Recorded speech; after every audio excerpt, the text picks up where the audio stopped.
BSc अविरत agro produce company के साथ मोलतोल की ओर से आयोजित वेबिनार J34 फ्यूचर्स बीएससी पर प्राइस रिस्क मैनेज करने का टूल वेबिनार में आप सभी का स्वागत है। कॉटन के मौजूदा सीजन का एक बड़ा अहम समय बीत चुका है और आने वाले कुछ समय बाद उत्तर भारत में कपास की बुआई भी शुरू होगी। ऐसे में आज होने जा रही ये वेबिनार अहम है।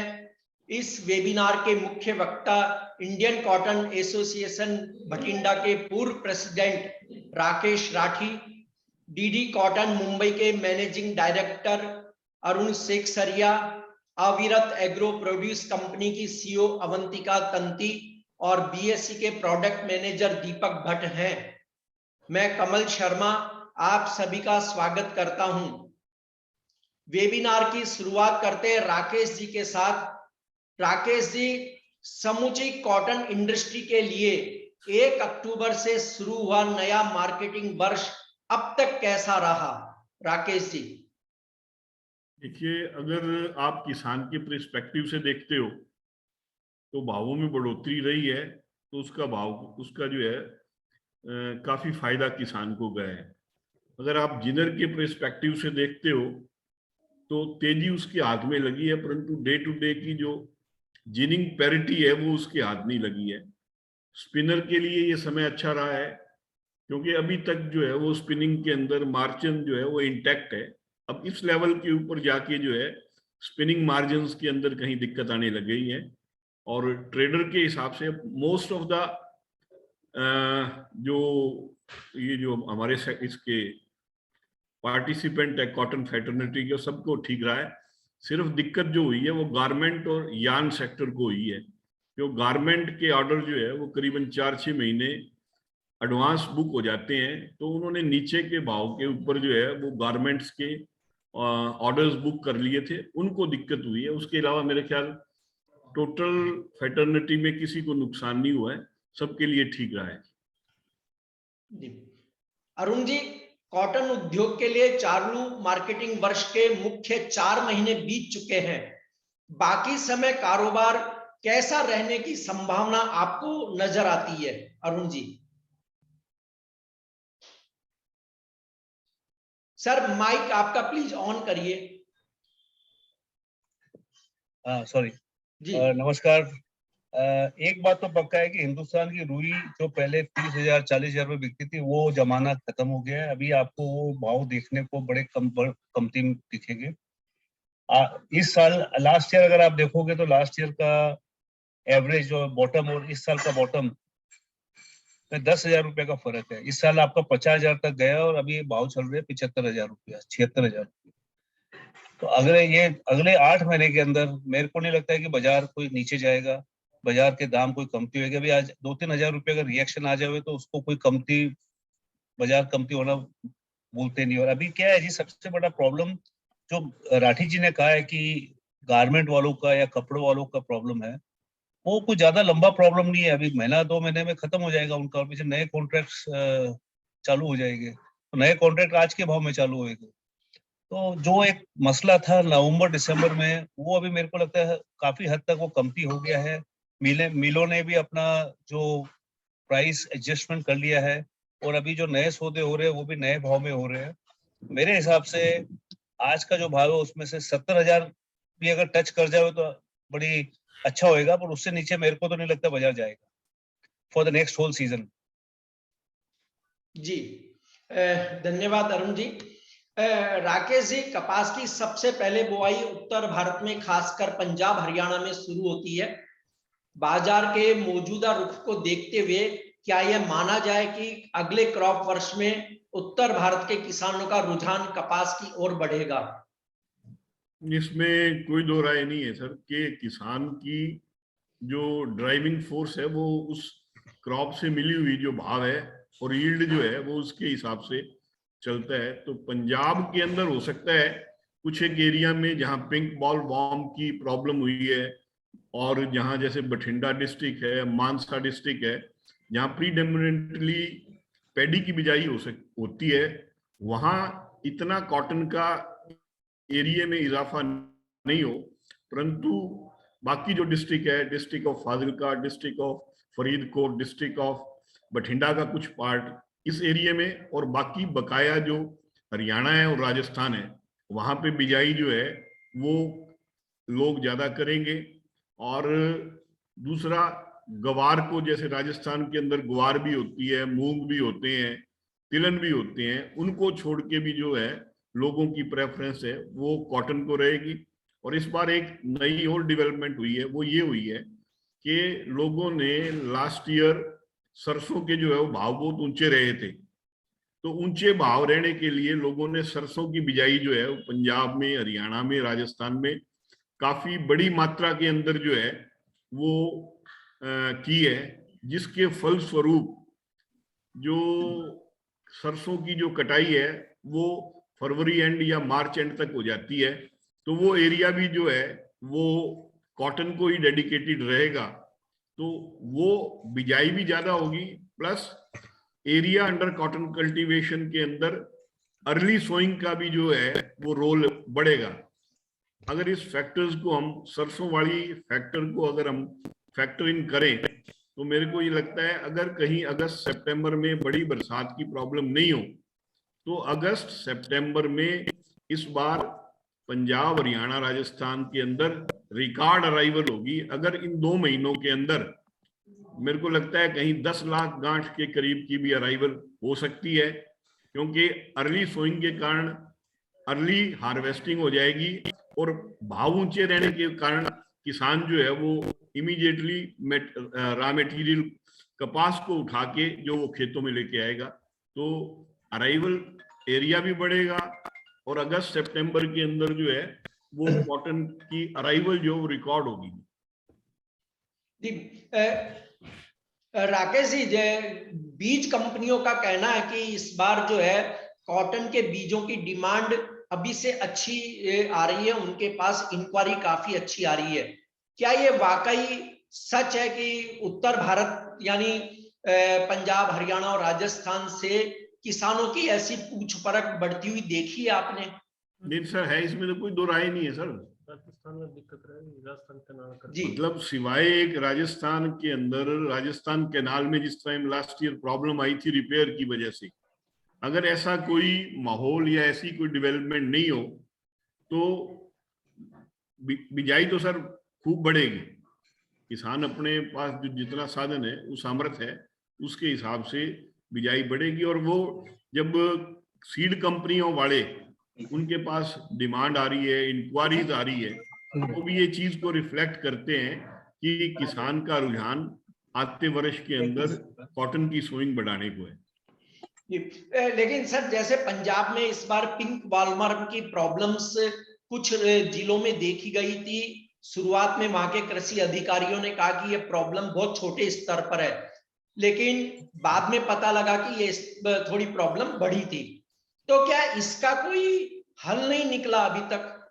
नहीं, अभी बाबूजी कोई हल नहीं निकला है। गवर्नमेंट के, जैसे आपके सरसा में हमारे कॉटन रिसर्च स्टेशन वाले हैं, वो भी मीटिंग्स वगैरह कॉल कर रहे हैं। हमारे यहाँ पे लोकल लेवल के ऊपर भी जो है एग्रीकल्चर डिपार्टमेंट वाले जिनिंग इंडस्ट्रियों को और इन सब को जो है सुजेस्ट कर रहे हैं भी आपको ये मेथड अडॉप्ट करने चाहिए, जिससे पिंक बॉलवर्म का इंसिडेंस जो है वो आने वाले समय में कम हो सके। तो इसको अभी हम पॉसिबिलिटी को रूल आउट नहीं कर सकते भी इस बार जो है भी पिंक बॉलवर्म का जो है वो अटैक कम होगा। बट फॉर्चुनेटली हमारे यहाँ के किसान जो है हमेशा जो स्प्रेज वगैरह हैं जो टाइम सिर होती हैं, पीरियोडिकल जो होती है, वो करते रहते हैं, जागरूक है, तो उसकी वजह से इसका इंसिडेंस जो है वो इतने बड़े रूप में नहीं हो। बट इसको हम ये नहीं कह सकते भी ये जड़ से खत्म हो गया है, क्योंकि किसान जो है और कृषि डिपार्टमेंट जो है वो इसको लेके चिंतित है भी ये दोबारा इसके बड़े रूप में रिकरेंस ना हो जाए। जी धन्यवाद राकेश जी।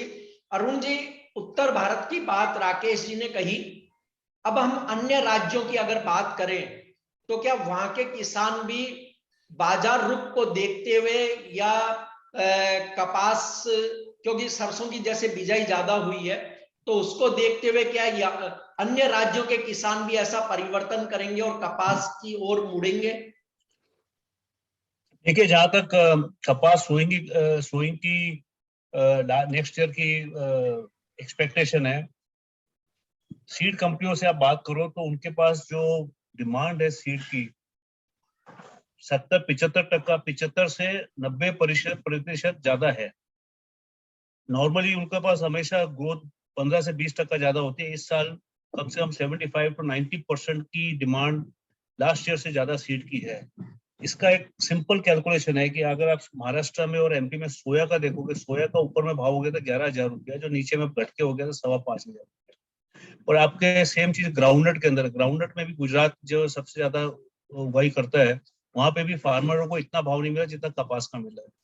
तो इसमें कोई शंका की बात नहीं है कि इस साल की जो टोटल एकरेज है about 127 lakh Hector, 126 lakh Hector, अगले साल में रिकॉर्ड एकरेज होने की संभावना है। बिकॉज एडिशनल एकरेज तो हो नहीं सकता है, तो या तो क्रॉप स्विच होएगा, तो best crop is soya and groundnut oil, तो दोनों खरीफ क्रॉप है, तो दोनों में से ये स्विच हो जाएगा। और मेरे I would not be surprise कि अगर 135-136 लाख हेक्टर के अंदर अगर सोइंग हो जावे, कोई ताजुब की बात नहीं होगी, जो हिसाब से किसानों को पैसा मिला है इस साल। जी अरुण जी, जैसे हम देखें कि पिछला वर्ष जो 2021 तेल तिलहन के लिए बेनिफिट रहा था, और उसी को देखते हुए सोयाबीन की बुआई बढ़ी थी, सरसों की बुआई बढ़ी है।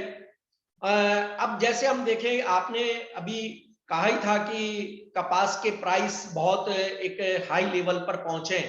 ऐसे में क्या 2022-23 जो मार्केटिंग वर्ष है वो कपास की बुआई का वर्ष हो जाएगा?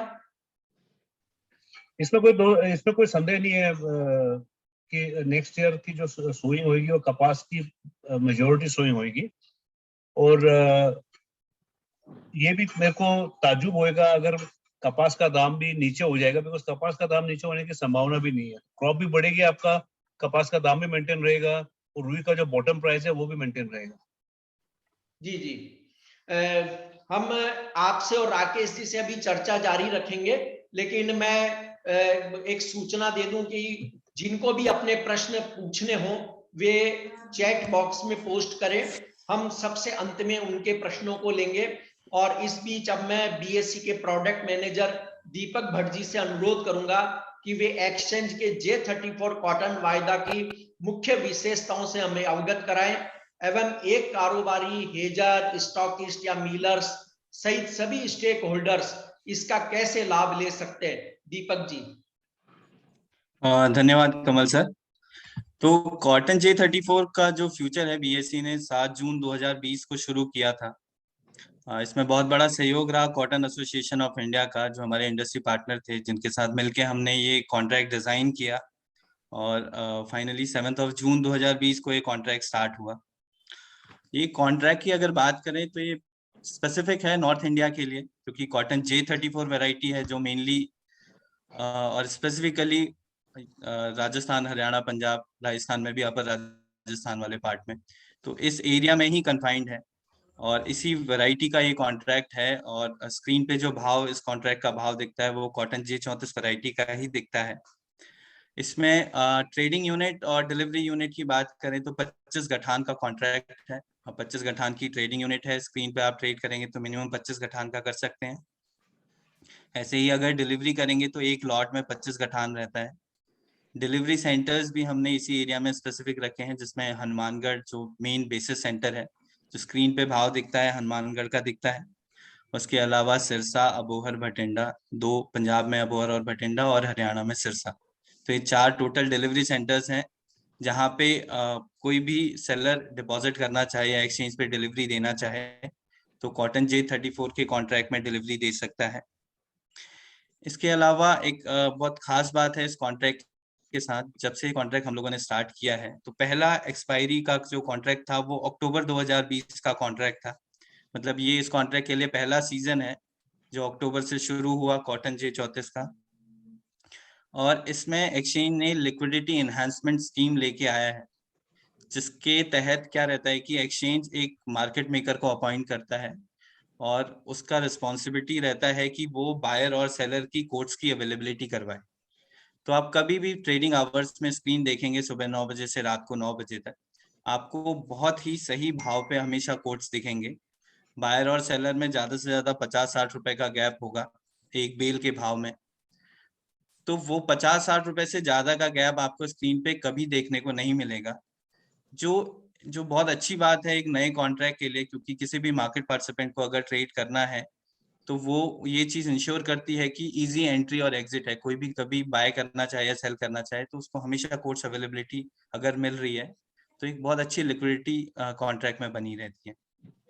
किसी मिलर ट्रेडर स्टॉकिस्ट को अगर इस कॉन्ट्रैक्ट में हेज करना है तो हमने पिछले लास्ट कुछ मंथ्स का जून महीने से अभी तक का जो प्राइस का डेटा देखा है, जो कॉटन J34 में जो फ्यूचर वायदे का भाव है और हाजिर का भाव है हनुमानगढ़ का, इन दोनों भाव का हम लोगों ने कोरिलेशन निकाला पिछले 5-6 महीनों का, तो वो कोरिलेशन 98% से ऊपर आया, जो ये दर्शाता है कि ये कॉन्ट्रैक्ट बहुत सही कॉन्ट्रैक्ट है। कॉटन J34 का अगर आपको भाव को हेज करना है तो कोई भी इस ट्रेड से जुड़ा हुआ व्यापारी, ट्रेडर, स्टॉकिस्ट या मिलर हो तो वो अपने फ्यूचर के भाव को इस कॉन्ट्रैक्ट के थ्रू हेज कर सकता है और आज की डेट में फ्यूचर के भाव को लॉक कर सकता है, चाहे वो बाय साइड की तरफ हो या सेल साइड की तरफ हो। और साथ ही साथ वो अगर एक्सचेंज पे डिलीवरी देना चाहे तो डिलीवरी भी दे सकता है और लेना चाहे तो डिलीवरी ले भी सकता है। जी सर। दीपक जी, अभी तक बीएससी के इस कॉटन वायदा को इस सीजन में कैसा रिस्पांस मिला है? सर रिस्पांस की बात करें तो अभी तक जैसे ये पहला सीजन है इस कॉन्ट्रैक्ट के लिए, तो अक्टूबर, दिसंबर और जनवरी की 3 कॉन्ट्रैक्ट अभी तक एक्सपायर हो गए हैं। अगर हम ट्रेडिंग वॉल्यूम या ट्रेडिंग पार्टिसिपेशन की बात करें जो स्क्रीन पे ट्रेड हुआ है, तो उसमें तो ओवरऑल काफी अच्छा रिस्पांस रहा है। करीब 70 से 75 लॉट या 25 गठान का जहां एक लॉट मैं बता रहा हूँ, तो 70 से 75 लॉट पर डे का ट्रांजैक्शन स्क्रीन पे हो रहा है या बाइंग सेलिंग हो रही है, जिसमें वेरियस पार्टिसिपेशन, अलग अलग पार्टिसिपेंट्स का पार्टिसिपेशन है। और ओवरऑल देखें तो बहुत अच्छा रिस्पांस रहा है और हर तरफ से पार्टिसिपेशन धीरे धीरे आने की उम्मीद है। और जैसे कि मैंने बताया कि ये पहला सीजन है तो धीरे धीरे अवेयरनेस बढ़ रही है और हम होप करते हैं कि आने वाले टाइम में धीरे धीरे पार्टिसिपेशन और डाइवर्स होगा और बढ़ता रहेगा। जी, धन्यवाद दीपक जी। मैं अरुण जी से हमारे कॉटन निर्यात पर बात करूंगा, लेकिन उससे पहले मैं एफपीओ अवृत एग्रो प्रोड्यूसर के सीईओ अवंतिका तंती हमारे साथ जुड़ी हुई हैं। अवंतिका जी, आपके एफपीओ के माध्यम से कितने किसान लाभ ले रहे हैं कॉटन के, और पहले से किस तरह बेहतर कीमत पा रहे हैं अब? सभी को नमस्कार। अविरत एग्रो से मैं बात करूं तो अभी हम 2000 किसानों के साथ डायरेक्टली शेयर होल्डर है हमारे, तो डायरेक्टली जुड़े हैं। और बाकी हमारे एरिया के जो और भी फार्मर है तो उसको मिला के देखे तो 5 से 6,000 तक फार्मर के साथ अभी जुड़े हैं। तो इस साल तो हमको पता है, जैसे मालूम है कि कॉटन के जो भाव है वो अच्छे मिल रहे हैं फार्मर को, लेकिन क्या है सभी जो ईयर है उसको कंपैरिजन करके देखे तो इतना मालूम नहीं था कि इस साल इतना दाम मिलने वाला है। तो ज्यादातर यहाँ पे ग्राउंड नट की भी स्वाइंग हो गई थी। तो आपको लगता है कि अब जो नेक्स्ट सीजन होगा उसमें किसान ग्राउंड नट के बजाय जो है वो कपास की ओर मुड़ेंगे? जी सर, पक्का बोल सकते हैं, क्योंकि इस साल के जो भाव है उसको कंपैरिजन करके देखे तो ग्राउंड नट में इतना कुछ भी नहीं था, दाम में भी इतना नहीं था, और जो पेस्टिसाइड्स का वगैरह जो भी खर्च निकलता है तो वो भी कपास से ज्यादा था। तो ऑफकोर्स हम ये बोल सकते हैं कि अगले साल कॉटन की स्वाइंग ज्यादा रहेगी। जी, अवंतिका जी, एक बात और यहाँ आती है, आपने देखिए कहा कि प्राइस अच्छे मिले किसानों को, बुआई भी बढ़ सकती है, पर भारत सरकार का सपना कि किसानों की आय दोगुनी करनी है। इस साल कपास के दाम एमएसपी से ऊंचे चल रहे हैं, तो वाकई किसानों की आय बढ़ती हुई लगी आपको? जी सर, इस साल तो लग रहा है कि ऐसा हो ही रहा है। जी, धन्यवाद। आपसे हम अभी चर्चा जारी रखेंगे, लेकिन इस बीच में अरुण जी से एक प्रश्न, अहम प्रश्न है कि यदि भारतीय कॉटन का प्रीमियम इंटरनेशनल मार्केट में ऊंचा रहता है तो क्या हम कंपटीशन से बाहर हो जाएंगे या हमारे निर्यात पर किस तरह का असर देखने को मिल सकता है? देखिए, हिंदुस्तान की जो रुई है वो हमेशा 300 से 400 पॉइंट आइस के ऊपर आराम से बिकती थी। अभी इनकी बेसिस का गेम हो गया है लगभग 1000 से 1200 पॉइंट, 1300 पॉइंट भी हो गया है। तो ये भाव में जो रेगुलर बायर्स है वो आते कमती दिखेंगे। खाली अभी आप देखेंगे जो माल एक्सपोर्ट हो रहा है बांग्लादेश हो रहा है या कोई इक्का दुक्का माल आपका इंडोनेशिया वियतनाम हो रहा है। कारण क्योंकि उनका जो वेस्ट इंडीज का जो अपना ये वेस्ट अफ्रीका का जो शिपमेंट है या यूएसए का शिपमेंट है डिले हो रहा है। तो डिले होने के कारण उनको माल चाहिए और वो माल इंडिया से उनको इमीडिएटली मिल रहा है। तो उसके कारण हिंदुस्तान की रुई थोड़ी बहुत एक्सपोर्ट हो रही है। बट ये भाव के अंदर अगर इतना बेसिस का डिफरेंस रहा तो मेरे को कमती पॉसिबिलिटी दिख रही है हिंदुस्तान से रुई इमीडिएटली एक्सपोर्ट होने की। जी अरुण जी, अगर करंट मार्केटिंग ईयर्स की हम बात करें तो आपको लगभग मोटा अंदाज क्या लगता है कि कितना एक्सपोर्ट हम कर पाएंगे इस बार? देखिए, कहना बड़ा मुश्किल है बिकॉज ये सिचुएशन चेंज होने में कितना टाइम लगता है। अभी आप नवंबर में ऐसा लग रहा था कि 50-60 लाख चली जाएगी, अभी ऐसा लगता है कि भी 30 लाख गाड़ भी नहीं जाएगी। तो ये कहना बड़ा मुश्किल है। बट एवरेज में अगर अपना 40-50 लाख का जो आंकड़ा है, सीआई के अंदर भी हमारा जो आंकड़ा निकाला हुआ है, वो पहुंचते हुए मेरे को लगता नहीं कि इसमें कुछ ज्यादा मुश्किलें आएगी। क्वालिटी का प्रॉब्लम रहेगा इस साल। बट जैसे आप जानते हो कि कोई भी चीज बनती है वो हर चीज के एक बायर मिलते हैं। तो हिंदुस्तान में भी आज आपका थर्ड पिकिंग का भी बायर है और एकदम टॉप क्वालिटी का भी बायर है। वैसे ही विदेश के अंदर भी बायर है। तो उसकी मेरे को कुछ ज्यादा प्रॉब्लम नहीं दिख रही है। बट 40-50 लाख गार्ड हर साल हिंदुस्तान से एक्सपोर्ट होना, I think it is a very very normal process हो गया है अभी लास्ट 4-5 सालों से। तो वो उसमें कोई तकलीफ नहीं आएगी। जी राकेश जी, उद्योग ने मांग करी है कि कॉटन पर से आयात शुल्क हटा लिया जाए। ये लंबे समय से मांग हो गई है उनकी अब, पर क्या इससे वाकई इंडस्ट्री को फायदा होगा या इस तरह के फैसले से किसानों के हितों पर कोई असर दिखाई देगा? नहीं सर, किसानों के देखो, किसानों को तो गवर्नमेंट ने अंदाज 6,000 रुपए के करीब जो है वो एमएसपी का अश्योर किया हुआ है। तो आज अगर 10,000 रुपए के करीब जो बिकता है तो उनको कोई नुकसान नहीं है। अगर मान लो 500-400 रुपए कम इस इंपोर्ट ड्यूटी को अबॉलिश करने से आ जाते हैं तो किसान को कोई बहुत बड़ा, किसान के लेवल पे कोई बहुत बड़ा नुकसान नहीं होगा। हाँ, इंडस्ट्री को जो है वो जरूर फायदा हो जाएगा। कारण है कि हमारे यहाँ पे कॉटन की शॉर्टेज है। कॉटन शॉर्टेज के अंदर बजाय इंडस्ट्री को मतलब सहायता देने के लिए अब उसकी जरूरत है भी, वो अगर कॉटन बाहर से लाए और ला के उसका अगर धागा बाहर बेचना है तो इतने 10% के ऊपर कॉटन खरीद के और धागा बाहर भेजने के अंदर उसको डिफिकल्टी आएगी। अगर गवर्नमेंट ने टाइमली ऐसा स्टेप नहीं लिया तो रुई की शॉर्टेज के अंदर आने वाले 2 महीनों के अंदर एटलीस्ट जून, जुलाई, अगस्त, सितंबर में आप देखेंगे कि नंबर ऑफ मिल्स की जो एक्टिविटी है, स्पिनिंग एक्टिविटीज, वो कम हो जाएगी। जब चीज है ही कम तो उसका उपयोग भी वो कम करेंगे। तो उपयोग जब ही कम होगा जब मिल्स की जो एक्टिविटीज है वो कम होगी।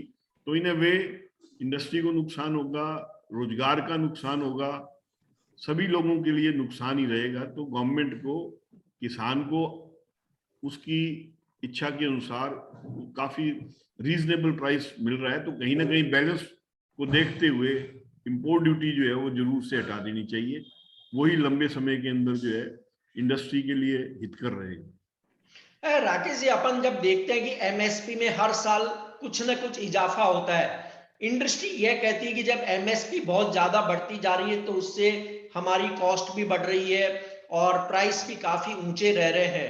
तो अब जब अगली एमएसपी की बात आएगी खरीफ सीजन के लिए, तो किस तरह से सरकार को इस पर अपना नजरिया रखना चाहिए कि इंडस्ट्री को भी बेनिफिट हो और किसान भी लॉस में न रहे? नहीं, वो तो उनकी एक अलग पॉलिसी है सर। वो बेसिक कॉस्टिंग किसान को क्या आती है वो तो उसके ऊपर आधारित किए जाती है ना जी। तो इस साल किसान को एक्सपेक्टेड, जैसे कोई फर्टिलाइजर के अंदर कीमत बढ़ी है या कोई लेबर चार्जेस बढ़े हैं, और क्या किसान को प्रोत्साहन करने के लिए कॉटन के लिए और उसको एक्स्ट्रा दिया जाए। तो वो गवर्नमेंट, मेरे को लगता है अगर 500-700 रुपये, 1000 रुपये बढ़ा भी दे तो कोई इंडस्ट्री को भी नुकसान नहीं होगा और किसान भी जो है वो मोटिवेट रहेगा। हम किसान जो मतलब उसकी बिजाई ज्यादा की है।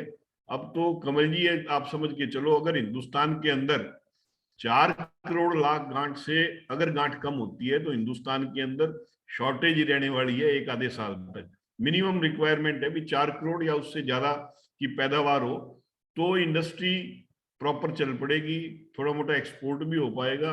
अगर 4 से नीचे रहेगी तो इंडस्ट्री को भी दिक्कत आएगी रॉ मटेरियल के फ्रंट पे। सर आपने बात कही उत्पादन की कि 4 करोड़ से कम गांठ पैदावार नहीं होनी चाहिए, लेकिन अगर हम दूसरी तरफ देखें तो दुनिया में जो खेती हो रही है उसमें हमारा रकबा बहुत बड़ा है, लेकिन यील्ड इतनी अधिक कमजोर है कि हम दुनिया में पिछड़ चुके हैं। तो क्या सर आपको नहीं लगता कि एरिया हमारा बहुत बड़ा है, उसी रेशो में हमारे यहाँ बीजों पर काम हो ताकि यील्ड इतनी बढ़िया आए कि हम अपनी पूर्ति भी कर सकें और दुनिया को भी एक अच्छे प्राइस पर हम कॉटन बेच सकें?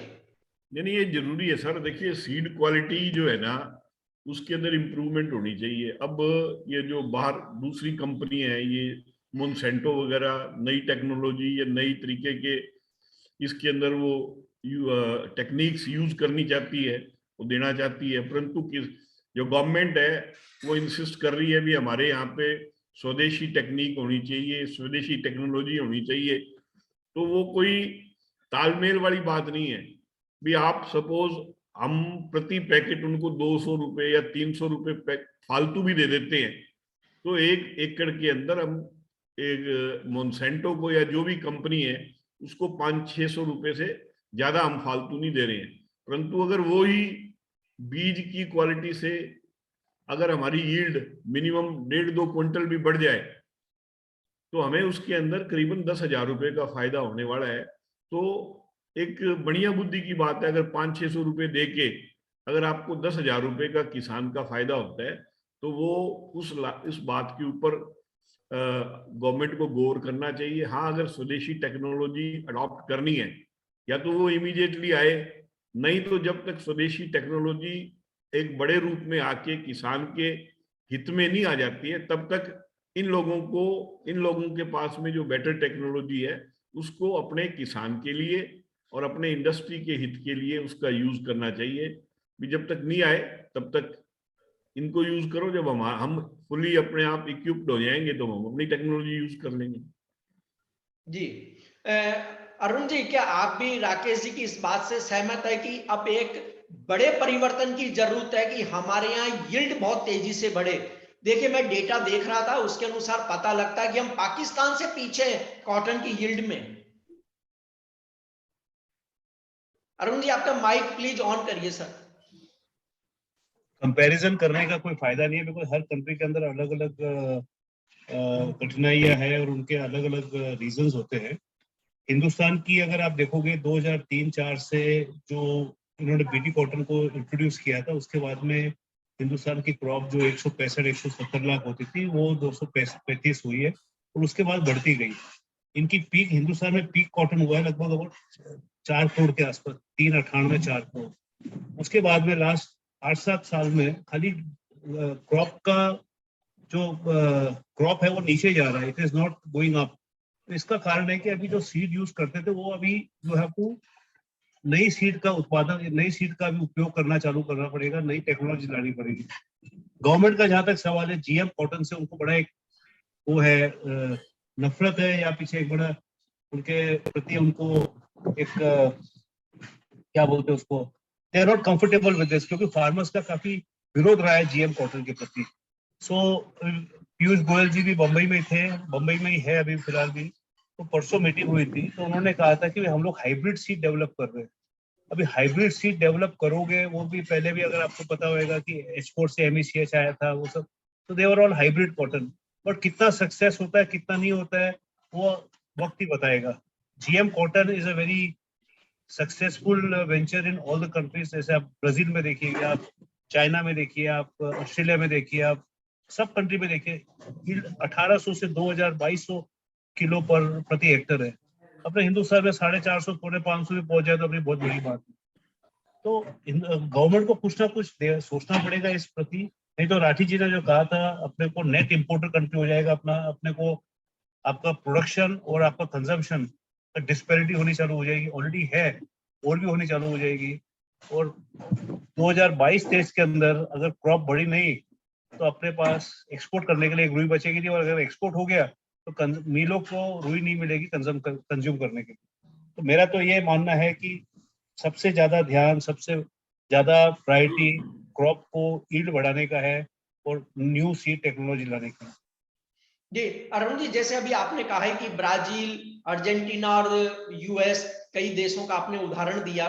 सर अगर हमारी बीज टेक्नोलॉजी पे अच्छा काम हो जाए और हमारी यील्ड जो अभी है अगर वो 800 किलोग्राम तक भी पहुंच जाए, जस्ट डबल भी हो जाए, मान लीजिए अन्य देशों के मुकाबले अभी न पहुंचे, तो भी हमारा बहुत बड़ा भला हो सकता है पूरी इंडस्ट्री के लिए।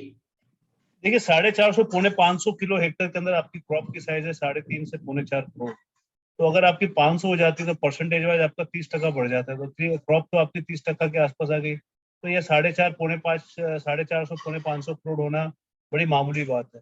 पर मैं तो एक बात जानता हूँ जी कि अपने को हर साल ऐसा एक लक्ष्य रखना चाहिए कि हर साल 10% अपनी यील्ड बढ़े, 10% ओनली, फॉरगेट अचीविंग 30% 40%। आज अगर 450 पौने 500 किलो हेक्टर है तो 10% नेक्स्ट ईयर बढ़े, उसके बाद 10-15% बढ़े, उसके बाद 25% बढ़े। ऐसे करते करते अपना लक्ष्य अपन पास में आ जाएंगे। एक साथ में अगर अपन सोचे कि 450 का 800 हो जाएगा, वो होना मुश्किल है। तो ईयर टू ईयर अपना एक लक्ष्य बनाइए, उस पर पालन करिए और उस पर काम करिए, तो मेरे को ये दिस इज अचीवेबल थिंग। नहीं तो मुझे कुछ नहीं होना, खाली बातें बातें होती रहेगी और कुछ होएगा नहीं। अरुण जी, अभी आपने एक बात कही थी कि अगर यही हाल रहा तो हम नेट इंपोर्टर हो सकते हैं। तो सर अगर सीड टेक्नोलॉजी या खेती बाड़ी में एक बड़ा परिवर्तन नहीं हुआ तो किस तरह की हमारे यहाँ आयात संभावनाएं पैदा हो जाएगी कि हम इंपोर्ट कितना कर पाएंगे, क्या होगा उसमें? देखिए अगर हिंदुस्तान की मिलों को अगर रुई इंपोर्ट करना पड़े तो उनकी जो यूएसपी, आज तो यूएसपी मिलों की जो उनका मेन बेनिफिट है वो रॉ मटेरियल का है। अगर रॉ मटेरियल अगर अपने को इंटरनेशनल भाव से लेना पड़ जाएगा तो अपने पास यूएसपी नहीं रहेगी, अपना लेबर भी कोई सस्ता नहीं है, अपनी इलेक्ट्रिसिटी भी सस्ती नहीं है, तो बाकी सब कंट्री के सामने अपने बड़े पीछे हो जाएगी। तो बांग्लादेश में देखिए इलेक्ट्रिसिटी बहुत सस्ती है, इंडोनेशिया में इलेक्ट्रिसिटी बहुत सस्ती है, वियतनाम में इलेक्ट्रिसिटी बहुत सस्ती है। तो हिंदुस्तान के पास खाली एक रॉ कॉटन था जो एक सस्ता था, वो भी अगर अपन ले लेंगे मिलों से तो पीछे अपने कंपटीशन करने का पीछे it will be very difficult, because government import duty घटानी नहीं है जब तक फार्मर है, और इंपोर्ट ड्यूटी आज घटा भी देगी, जैसे राठी जी ने कहा कि ओके घटा देगी तो भाव में फर्क पड़ेगा। 6 महीने तक तो रुई नहीं आएगी जी, नेक्स्ट 6 महीने तक आपकी कोई 1 किलो रुई नहीं आ सकती है, क्योंकि कोई जादू तो ना है नहीं कि भी आपने आज इंपोर्ट ड्यूटी करी और कल एक जहाज भर के रुई आ गई। आज जो इंपोर्ट किए हुए हैं दिसंबर के शिपमेंट है वो अभी तक नहीं हो रहे, नवंबर के नहीं हो रहे। तो आज अगर मैं लूंगा अप्रैल मई शिपमेंट लूंगा, कोई भी आज एक्सपोर्टर जो है फॉरेन में वो कोई भी अप्रैल मई के पहले, जून के पहले बेचने को तैयार नहीं है। तो आपका माल आपका आएगा जून जुलाई में, और जब तक आपकी न्यू सोइंग, जैसे राठी जी ने कहा कि अर्ली सोइंग हो जाएगी इस साल और अर्ली क्रॉप आएगा, तो इट्स अ वेरी कैच-22 सिचुएशन की भी इसमें क्या करने से क्या हल होएगा और क्या करने से नुकसान होएगा। सो लॉन्ग टर्म पॉलिसी के हिसाब से, मेरे हिसाब से एक सीड पे ध्यान दो, सीड के अंदर आपका टेक्नोलॉजी पे ध्यान दीजिए, और मेरे को पूरा खातरी है, पूरा कॉन्फिडेंस है कि हिंदुस्तान के किसान जो है they will achieve the target what it is meant for. और जहां तक एक और मैं आपको बताता हूँ जी, आज आपने कहा था कि डबल इनकम होनी चाहिए फार्मर्स की डबल नहीं ट्रिपल इनकम हो गई है जी रुई के अंदर। 2018 में आपकी एमएसपी थी 4200 रुपया क्विंटल, आज एमएसपी है 6000, कपास का दाम है 10,000, कितना हो गया? 2.5 गुना हो गया आपका। फार्मर की इनकम तो 2.5 गुना बढ़ी गई है। बढ़िया भैया जी, क्यों राठी जी? बढ़ गई उसमें कोई तो इसमें तो बढ़ गया, रेवेन्यू तो बढ़ ही गया जी। तो अभी गवर्नमेंट का एक लक्ष्य पूरा हो गया, अभी प्रधानमंत्री को ये देखना चाहिए कि भाई मिलों का कैसे कैसे सपोर्ट किया जाए, चाहे वैल्यू चेन में कैसे सपोर्ट किया जाए, क्योंकि अगर खाली आप फार्मर को करते जाएगा तो फार्मर तो 15,000 का भाव ले जाएगा, तो मिल वाले क्या करेंगे? जी अरुण जी, आपने बहुत सही बात बताई है।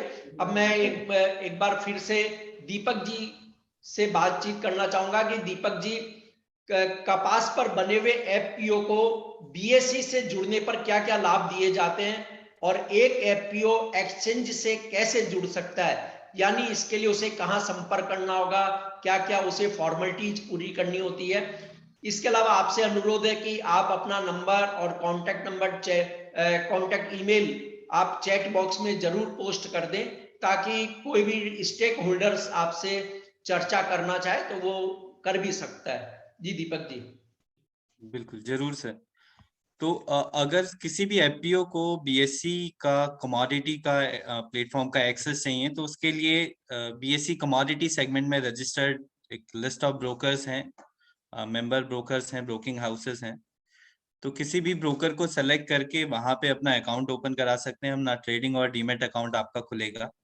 उसके लिए कंपनी के, फार्मर प्रोड्यूसर कंपनी के जो भी डॉक्यूमेंट्स हैं, चाहे वो रजिस्ट्रेशन सर्टिफिकेट है, सर्टिफिकेट ऑफ इनकॉर्पोरेशन है, बाकी जो बेसिक चीजें हैं, पैन कार्ड, एड्रेस प्रूफ, जो ये सारे डॉक्यूमेंट्स आप सबमिट करेंगे, उसके बाद वो अकाउंट प्रोसेस हो जाएगा, जो नॉर्मल कंपनी के डॉक्यूमेंट्स होते हैं।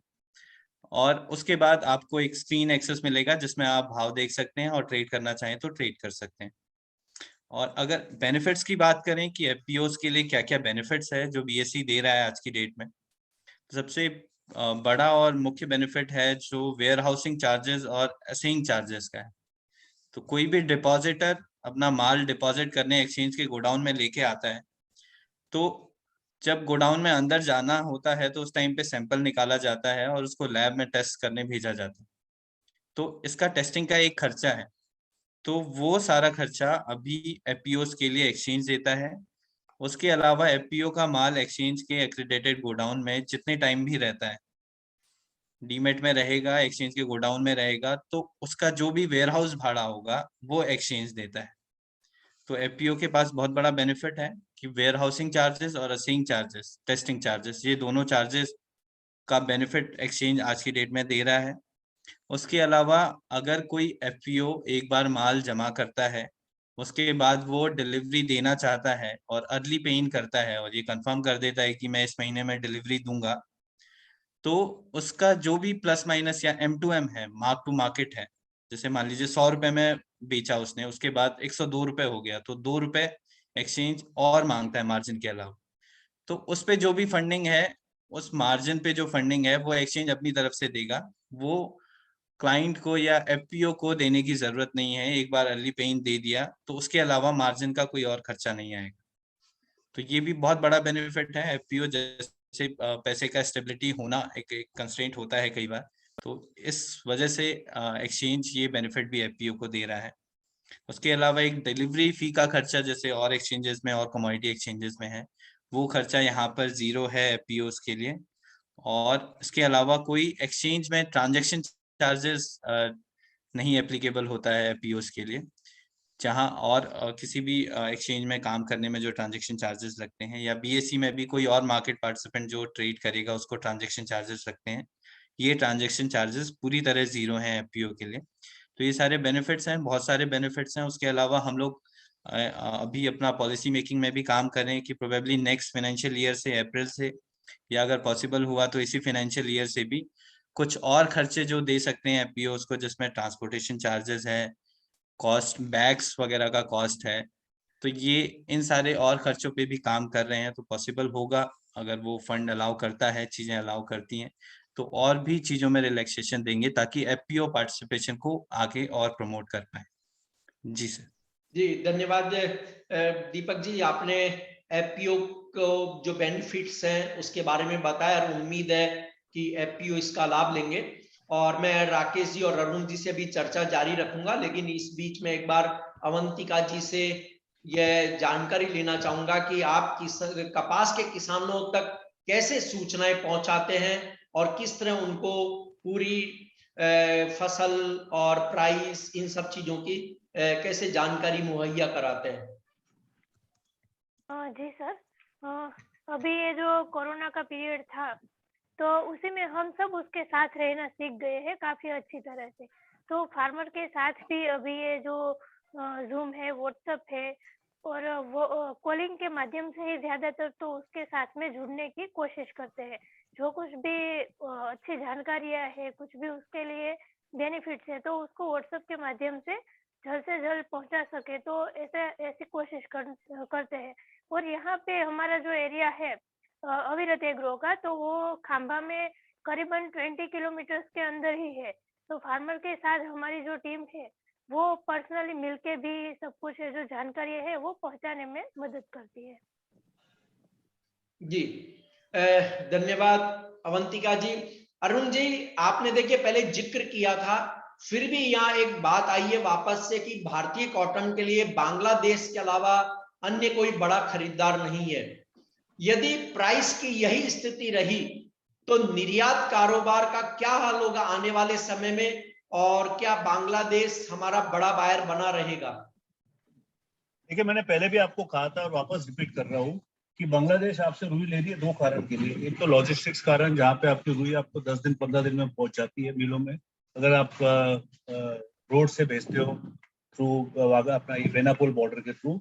और दूसरी चीज है कि आज अगर बांग्लादेश ने ट्राई करके सब मिलों ने वेस्ट अफ्रीका का माल काफी लेके रखा हुआ है, वेस्ट अफ्रीका का, ब्राजील का, यूएसए का, तो ये माल का शिपमेंट के लेट होने के कारण ये भाव उनको पुसा रहा है, बिकॉज उनके पास कोई ऑप्शन नहीं है। आज अगर मेरा शिपमेंट 2 महीना लेट हो जाता है तो मैं 3 महीना 4 महीने का तो माल लेके रखता नहीं हूँ ना। सब मिल वाले 2-3 महीने का माल लेके रखते हैं और रूटीन में माल शिपमेंट होता है, आ जाता है। पर इस साल बड़ा कठिन हुआ है कि शिपमेंट डिले हो रहे हैं, तो ये ऊंचे भाव में भी बांग्लादेश वाले रुई ले रहे हैं। पर ऐसा मेरे को नहीं लगता कि और भी कोई भी कंट्री में ऐसा रहेगा। और बांग्लादेश में भी ये, अगर हिंदुस्तान का भाव यही रहा और आपकी आइस का भाव ज्यादा बढ़ा नहीं, तो एक्सपोर्ट होने की संभावना दिन पे दिन कमती होती जाएगी और जितने भी व्यापारी है सबको डोमेस्टिक में ही कॉन्सेंट्रेट करना पड़ेगा। जी सर, एक चीज और मैं आपसे जानकारी लेनी थी कि यार्न इंडस्ट्री के लिए करंट मार्केटिंग ईयर कैसा रहा है अभी तक? राठी जी ने कहा कि यार्न मिलों के लिए तो बहुत ही अच्छा रहा है इस साल, और पिछले साल भी बहुत ही अच्छा रहा है। सो मेरे को लगता है कि अभी ये भाव जो 80,000, 78,000, 80,000 के हो गए, उसके कारण थोड़ा प्रेशर है मिलों को। पर फिर भी इतना कमाए है तो मेरे को लगता है वो तो एब्जॉर्ब कर ही लेंगे, महीना 2 महीने का नुकसान अगर हुआ तो। मेरे को नहीं लगता है कि कोई मिलों को इतनी चिंता करने की बात है। ठीक है, अभी आप इतनी कमाई आपको 10% कमाई, 15% कमाई का जो था वो पीरियड निकल गया है, बट फिर भी नुकसान ज्यादा विशेष नुकसान की बात नहीं है ये भाव में भी। पर लेवाली बहुत कमती है, लेवाली बहुत कमती है एक्सपोर्ट में भी और डोमेस्टिक मार्केट में भी। लेवाली मतलब जितना चाहिए उतना ही माल ले रहे हैं, और लोग आउटसाइड जो सोर्सिंग करते थे वो भी बहुत कमती करती है। जी अरुण जी, थैंक्स। राकेश जी, आपसे अंतिम सवाल है और बहुत अहम है कि कॉटन इंडस्ट्री के सामने मुख्य चुनौतियां अब कौन कौन सी है? कॉटन इंडस्ट्री की सर मेजर चुनौती तो यही है भी, सीड की अगर क्वालिटी सुधर जाए ना तो उससे मैक्सिमम जो है डिजायर्ड इंप्रूवमेंट हर एक लेवल पे हो जाएगी। मेजर चुनौती तो यही है जी। उसके अलावा आज अगर इंडस्ट्री के हिसाब से देखें तो गवर्नमेंट को जो इंपोर्ट ड्यूटी है उसकी वेवर करनी चाहिए, वो सेकंड नंबर की चुनौती है। और तो कोई मेजर चुनौती नहीं है। सीड की इंप्रूवमेंट और ये waiver of import duty immediately, तो ये दो इश्यूज है जिनके ऊपर दैट नीड्स इमीडिएट अटेंशन। मैं इसमें बीच में I would like to interfere in between. जी हाँ अरुण जी, आप क्या कह रहे थे, कहिए। मैं एक बात ऐड करना चाहता हूँ कि एक विशेष चुनौती एक है कैपिटल की, फंड्स की। आज अगर आप देखोगे तो लास्ट 2 साल में जो 34,000 से लेके 40,000 का भाव चलता था उसमें 20 लाख रुपए होती थी 100 गांठ की। आज आपके दाम हो गए 40 से 45 लाख, 40 से 45 लाख रुपया। तो 300 गांठ भी आप कोई मिल को शिपमेंट करते हो, मिल को डिस्पैच करते हो, रुपया 1.25 करोड़ रुपया हो गया। मेरे हिसाब से ऐसी कोई भी जिनर के पास या व्यापारी के पास इतनी क्षमता नहीं है कि अनलिमिटेड, अगर जो व्यापारी 1000 गांठ का काम करता था एक मिल में पहले, जिसको 2 करोड़ में काम हो जाता था, आज उसको चाहिए 1000 गांठ के लिए कम से कम 4.5 करोड़। तो ये बहुत बड़ी चुनौती है। ये कहाँ तक लोग सक्सीड कर पाएंगे, कहाँ तक इसको एड्रेस करके, बैंक वाले पैसा दे नहीं रहे और मिलों के पास भी प्रेशर होना चालू हो गया है।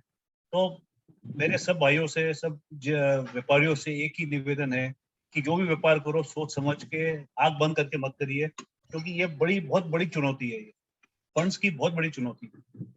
जी जी, आपने सही सही बात कही capital- सर, की लागत बहुत बड़ी है। नहीं, वर्किंग कैपिटल रिक्वायरमेंट तो मतलब एटलीस्ट डबल तो हो ही गई है ना जी, कीमत बढ़ने से।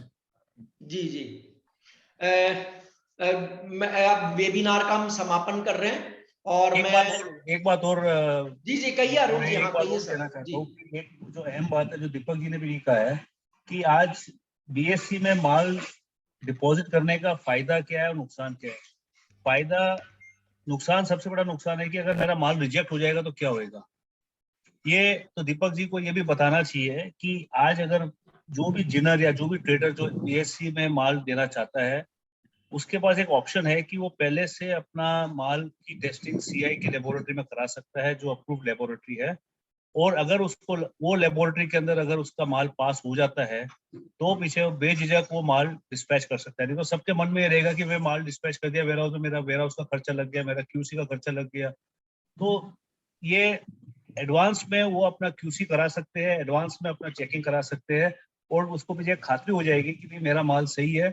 और बीएससी भी सीआई में टेस्ट कराता है, तो उतना फर्क नहीं आ सकता है टेस्टिंग में। तो ये एक बड़ी अहम बात है जो मेरे हिसाब से सब जिनरों को, सब व्यापारियों को नॉर्थ के अंदर ये ध्यान रखना चाहिए कि थोड़ा भी अगर मन में डाउट हो कि ये क्वालिटी कैसी रहेगी, पास होएगा नहीं होएगा, सैंपल बठिंडा भेज दीजिए लैब में, और बठिंडा से आपको रिजल्ट आ जाएगा। और जो रिजल्ट आ जाता है उसके अंदर अगर आपको माल पास होता है तो आपको कोई 70, 75, 80% आपको प्रॉब्लम नहीं है, माल पास हो जाएगा।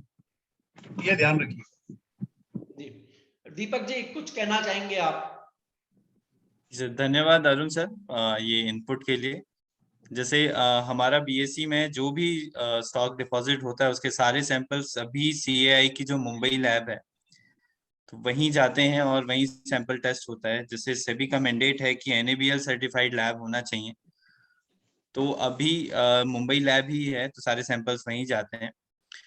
तो अपने सेटिस्फेक्शन के लिए कोई भी डिपॉजिटर है तो वो सीएआई की चाहे मुंबई लैब में भी करा सकते हैं, और भटिंडा लैब नजदीक होने से हमें ये फायदा है कि एक अपने सेटिस्फेक्शन के लिए हम लोग सैंपल अगर डाउटफुल लगता है हमें क्वालिटी पैरामीटर्स में तो हम भटिंडा लैब में भी सैंपल टेस्ट करा सकते हैं और एक एश्योरेंस ले सकते हैं कि हाँ माल सही है as per the quality parameters है, और डिपॉजिट करने का आगे प्लान कर सकते हैं। जी अब हम वेबिनार का समापन करते हैं और मैं मुख्य वक्ता इंडियन कॉटन एसोसिएशन भटिंडा के पूर्व प्रेसिडेंट राकेश राठी जी, डीडी कॉटन मुंबई के मैनेजिंग डायरेक्टर अरुण सेखसरिया जी, अविरत एग्रो प्रोड्यूस कंपनी की सीईओ अवंतिका तंती जी और बीएससी के प्रोडक्ट मैनेजर दीपक भट्ट जी का आभार व्यक्त करता हूं। शुभ संध्या। आप हमेशा स्वस्थ और प्रसन्न रहें, यही ईश्वर से कामना। आभार आपका। नमस्कार जी।